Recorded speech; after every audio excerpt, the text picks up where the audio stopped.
اليوم فاتح معايا عيد الشغل، خرجوا بعض النسويات في مظاهرات ومعاهم بعض النسويين وكيطالبوا بتثمين العمل المنزلي. يعني تعطيه واحد الثمن، تعطيه واحد القيمه هذاك العمل المنزلي. المراه اللي كتشقى في الدار كما كيقولوا، الشقى في الدار راه خدمه حتى هو، وخصو نعطيوه قيمه. ملي كتشوفها بحال هكا كتقول كيفاش نعطيوه قيمه؟ واش مراتك اللي معاك في الدار وانت كتخدم كتضرب تماره برا وكتشري السلعه وتشري المسائل وتشري لها الحوايج ديالها وتشري لها الماكله ديالها وتشري كلشي وتجيبوا للدار باش انها هي تطيبوا وانها تشقى وتنظف واحد شويه وكتعاونوا على الحياه كما كانوا جدودنا وكما كانوا جدودنا والعائلات كافه؟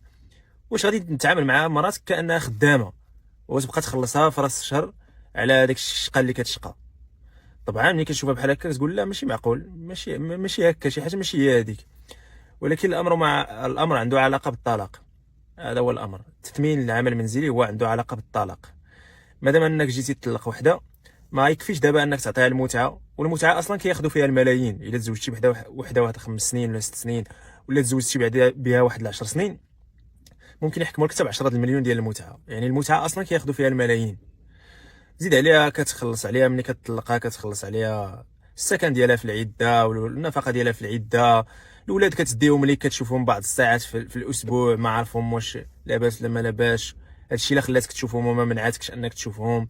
والنفقه ديالهم متبوعه عليك طبعا على حسب التقديرات ديال القضاء، شحال غادي يحكم عليك باش انك تعطيه لها، ولا ما عطيتيش لها كتمشي للحبس. عموما هادشي كامل ما كفاهمش، ولكن هما كيقولوا لا، في وقيته الطلاق خص تثمين العمل المنزلي. ديك الخدمه اللي كانت كتشقى وكطيب وداك الشيء، لا خصنا حتى هي تاخذ عليها اجره. فغادي يحسبوا لك تزوجتي بها 10 سنين، غادي يحسبوا يشوفوا الخدامه شحال تتخلص، وغادي تعطيها هذوك الفلوس كاملين. وكاين اللي تيطالبوا طبعا بانها تقسم معاك. اصلا هذاك الشيء راه مساهمه في تنميه الثروه ديالك. انت كراجل تزوجتي بها واحد 5 سنين ولا 10 سنين، وهاد 10 سنين هادي مشيتي درتي واحد المشروع، درتي واحد المحل، بديتي كدير التجاره، ربي يسهل عليك، جمعتي فليسات.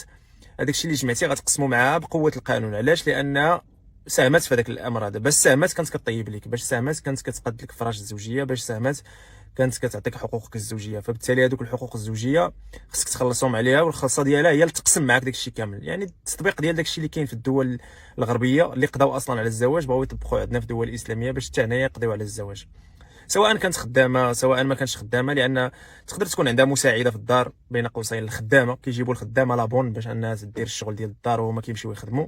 سواء ما كانتش خدامه، ما عرفتش كيديروا يحسبوا داك الشيء، سواء كانت كتشقى ولا ما كتشقاش في الدار. الا قصرات في الشقه ديالها في الدار، كيفاش غادي تتعامل معاها؟ واش كانت يعني كيفاش غيطبقوا هذا الشيء؟ صعب جدا. سبحان الله، فاش كدير واحد القانون بعيد عن القانون الالهي، القانون ديال الله، القانون ديال الشريعه، ديما كتلف. كيفاش غيديروا التقييم؟ الله اعلم. الرجال اصلا معمرين الحباسات، ما تيعطيوش المتعه، وما تيحسوا بانه من غير المعقول انه يعطي ديك الملايين وهو كيشوف راسو مظلوم. دابا اصلا المتعه كيقول لك اودي هي الا مشات طلقاتك حتى هي تاخذ المتعه. تخيل هي تطلع عليها في راسها، ما تبقاش عاجبها، عندها شي سبب شخصي كانتها هكاك، ولا تقدر تكون طمعات كاع، تقول مع راسك انا اش غنبقى مع هذا السيد هذا، اللهم ناخذ ليه فلوسه ونمشي نشوف حياتي اخرى، نمشي نجرب راجل اخر، نمشي نجرب حياه اخرى. فهمتي؟ غتشجعها على انها تمشي تطلقوا باش تاخذ ليها هذاك الرزيخ كامل كهديه من عند وهبي ومن عند صندوق النقد الدولي وداك الشيء، باش انها تمشي تطلق مع راسها وتعيش الحريه ديالها ودير دارها. سبحان الله كيشجعوا النساء على هذا الشيء. فدابا الرساله هي للناس اللي غيحطوا هذه القوانين، لانه هذه القوانين هادو نادى بهم وهبي، وطبعا المجلس العلمي الاعلى حتى هو وافق على هذا الشيء. فبالتالي حنا كنتسناو يخرج هذه المدونه الاسره، حنا كنتسناو تخرج بالكوارث ديالها. لذلك مره اخرى كنعاود نقول للشباب ما تزوجوش دابا. ماشي تنقولك ما تزوجوش، انا بغينا الحلال وبغينا الشريعه الله، وبغينا الناس يتعفوا، وبغينا ما يكونش الفساد، وبغينا الحلال. انا حياتي كامله وكنشجع الشباب على الزواج من 2014، من نهار تزوجت وانا كنشجع الشباب على الزواج. ولكن دابا كنقول للشباب تريتوا، ما تزوجوش دابا، اجل الزواج ديالك حتى تخرج هذه المدونه باش تشوف علاش غتسني. اي واحد كيشجعك انك تسني ورقه الزواج راه كيشجعك انك تسني على واحد الريسك اللي هو كبير جدا. اللي مزوجين صافي هذوك مشى فيهم، انا مزوج، الناس اللي مزوجين صافي هذوك اللي عطا الله عطاه مزوجين، غيطبق عليهم القانون. فهمتي؟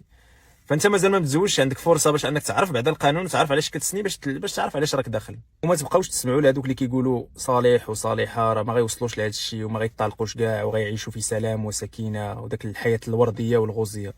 لان جميع دوك الناس اللي واقفين دابا قدام المحكمه كاملين صالح وصالحه، كاملين تيقولوا واش كاين شي واحد كيمشي كيتزوج بشي وحده غير صالحه؟ في عادي جدا، كاين لو ريسك انها ما تطلعش صالحه. انت راه متى تجي تتزوج تقول صافي هذه هي الملاك، وهي ما كتجي تزوج تقول هذا هو الملاك، هذا هو الصالح، هو تيقول هذا هو الصالح. كاملين هم دوك اللي باغيو يطلقوا دابا كاملين هم كانوا كيقولوا هذه راه صالحه وهذا راه صالح. فهاد الكلام خاوي. واصلا الصالح والصالحه حتى هما كيطلقوا، الصحابه وكيطلقوا، الرسول صلى الله عليه وسلم كان غيطلق الزوجات ديالو كاع. صافي صالحه وصالح ما صلاحوش لبعضياتهم، وقع عليهم شي مشكل مثلا يعني عادي، مشكل في الصحه، مشكل في الجنس، مشكل كذا، اي مشكل ممكن يكون سبب ديال الطلاق، واخا هو صالح وهي صالحه. فمن يجي هذا الطلاق خاص يكون طلاق شرعي، وخص كل واحد ياخذ حقه بما يرضي الله، وخص القانون يكون عادل في حق الزوجه وفي حق كذلك الزوج. لا يعقل انه يكون قانون ظالم في حق الزوج، لا يعقل، لا يعقل، حيت هادشي كامل ظلم في حق الزوج، واكل اموال الرجال بالباطل، واكل اموال الرجال بالحرام. عموما ما بقاتش تقوى الله سبحانه وتعالى.